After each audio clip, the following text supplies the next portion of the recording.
Hey, it's Trevor from the JB Soap Company coming to you live on tape from my garage, where this morning, I am going to be making soap. Okay, I've been making a lot of YouTube videos lately, and a lot of my recipes have not been working out for a lot of reasons, mostly because I have been too ambitious. So today, I decided to make a soap that is tried, tested, and true. I love this scent. I get most of my scents from a place in Langley, British Columbia called Voyager Soap and Candle. It's pretty close to where I live, so it works for me. The scent that I'm using today is pink grapefruit. It is bright, it is effervescent, it will change what showering is for you. I know I say that about a lot of my soaps, but I mean it. Okay, let's get into it. Hey, it's Trevor from the JB Soaps. Again, I had to cut into this video live from the spot that will be my future soap making studio. Well, part of it anyway. Okay, I had to cut in here to finally explain to you guys where JB Soaps comes from. Well, where do I begin? Picture it. It's like the spring of 1990 something. Will and Grace is all over TV. This young gay man was just soaking it all in and finally getting his gay TV that he needed. Okay, now who was the most popular character on Will and Grace? Okay, all of them, but Jack. And what was Jack's catchphrase? Remember, it had to pop from the diaphragm. It's just Jack. Okay, so just Jack. For me, a young gay man who had a particular kind of community of guys that I hang around with, bigger guys, facial hair, we call ourselves bears. Do you see where I'm going with this? So just Jack became just bears. Just bears. Okay, that's it, really. So it's like one of those things like, you start a business name or you get an email address and all of a sudden it sticks, and 20 years later, you got a soap company named JB Soaps. Okay, I mean, that's really it.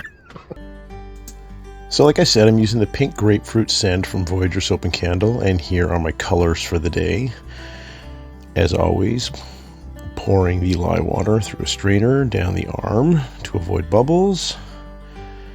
And giving it a good mix, tap, tap, tap for some bubbles. And what I'm doing here is I'm just doing a really quick pulse and stir. Pulse and stir.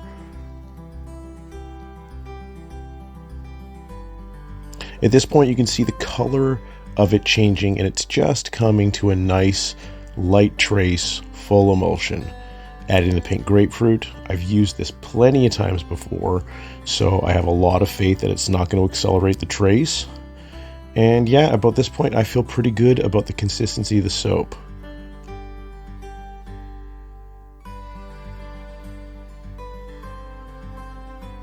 And now I'm just going to split them off into these little cups. I've pre-mixed some of the colors, and based on the amount that I'm working with today, I know that I can just split these into 2 pouring vessels and then add the colors.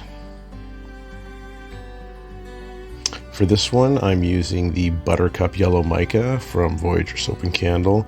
I love how bright and yellow this one is, almost like a nice canary yellow. And for this one, it says Rose Quartz Mica, but this is actually a mixture of a couple different pinks and reds from Voyager Soap and Candle, to be honest. And in preparation for pouring, I roll up a tea towel, put my loaf mold on its side, make sure that that third pitcher is perfectly lined up, and then I'm just going to try to pour them as evenly as possible into this third pitcher.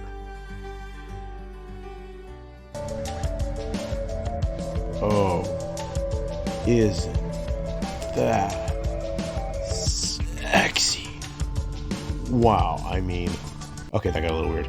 Okay, so just like a wood grain technique, just go side to side, and you might even see me on the next little pour do a couple little wood grain knot circles, just for fun.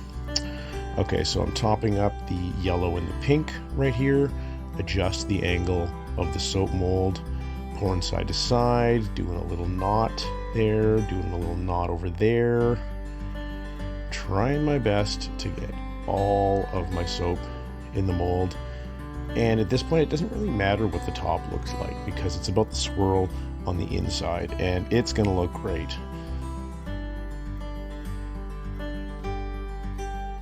Okay, so I'm just going to get every last little bit of soap out of there.